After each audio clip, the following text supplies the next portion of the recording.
Bonjour tout le monde, ici Jean-Claude Audette de Québec. Nous sommes le 2 janvier 2011 et je voudrais discuter un peu de ce que j'avais discuté précédemment, de la hausse des prix de la consommation. Déjà dans les journaux, on commence à en parler. Je voyais dans le Figaro via Twitter que la hausse des prix à l'alimentation est inévitable parce que les matières premières, le coût des matières premières, du blé, la farine, si on parle des minéraux, tout est après augmenté. Ça, c'est vraiment dommage parce que le travailleur à travers le monde dans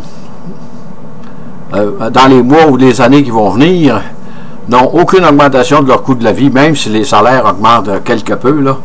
Les gens, nous allons tous être de plus en plus pauvres parce que le dollar américain perd de plus en plus de valeur et comme je le disais précédemment, c'est une monnaie courante qui sert encore aux échanges internationaux. On parle aujourd'hui de l'euro qui est rendu 1,40 $. Où l'euro va se rendre? C'est pas une monnaie qui est plus sûre que le dollar américain, mais là, en Europe, ils ont peur de l'inflation et ils veulent hausser les taux d'intérêt.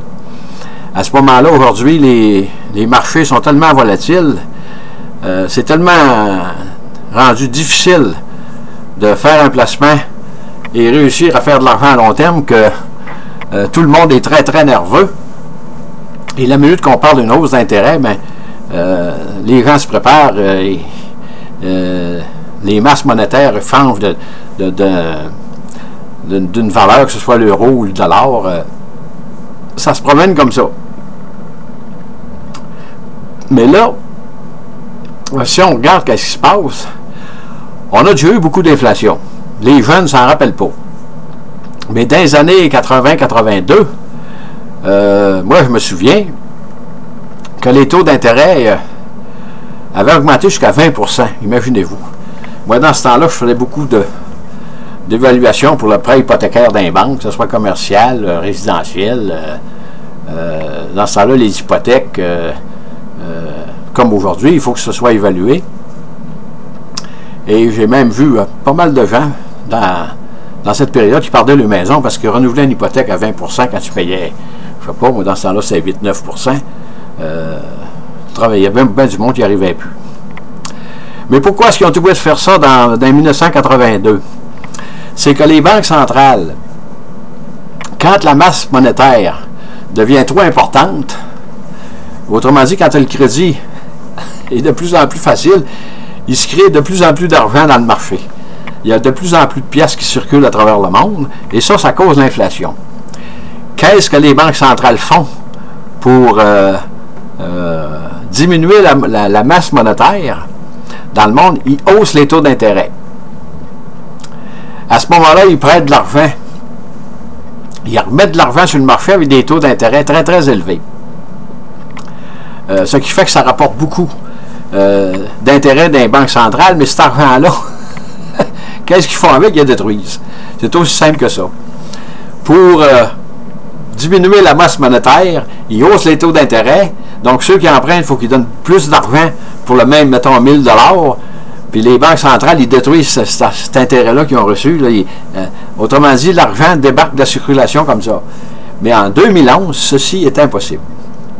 Parce qu'ils ont tellement mis de trillions de dollars dans l'économie que tu ne peux pas, même en haussant les taux d'intérêt jusqu'à 20%, tu ne peux pas récupérer les dollars, que ce soit les dollars canadiens. Là, on est tout interreliés, là.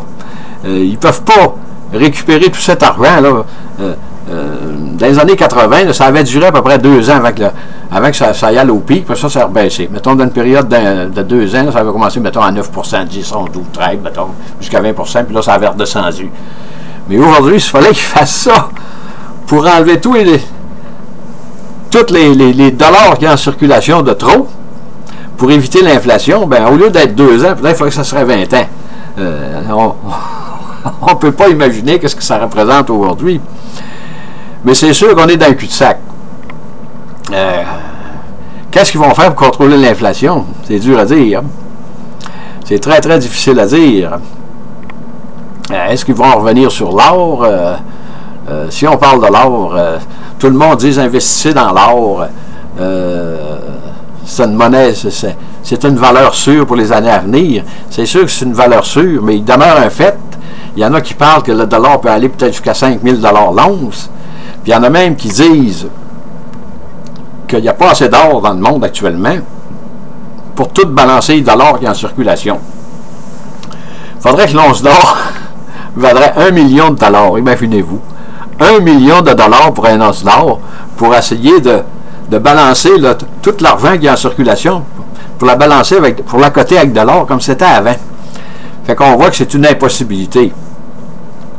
Et moi, ce que je prévois, c'est que probablement que les gouvernements vont être obligés de s'emparer de l'or, parce que si jamais l'once d'or monte jusqu'à 5 000 $ l'once, ça veut dire que le dollar américain, imaginez-vous, il va valoir à peu près le tiers de ce qu'il vaut aujourd'hui. Fait que ça va être impossible on ne pourra pas vivre avec les écrans internationaux avec des monnaies aussi basses. La farine va coûter, je ne sais pas comment, 4-5 fois le prix que ça vaut aujourd'hui. Fait qu'à ce moment-là, on voit que le monde est en train de se diriger vers un cul-de-sac. C'est sûr que les grands penseurs, ceux qui contrôlent la monnaie, là, les banquiers, ils doivent penser à des scénarios.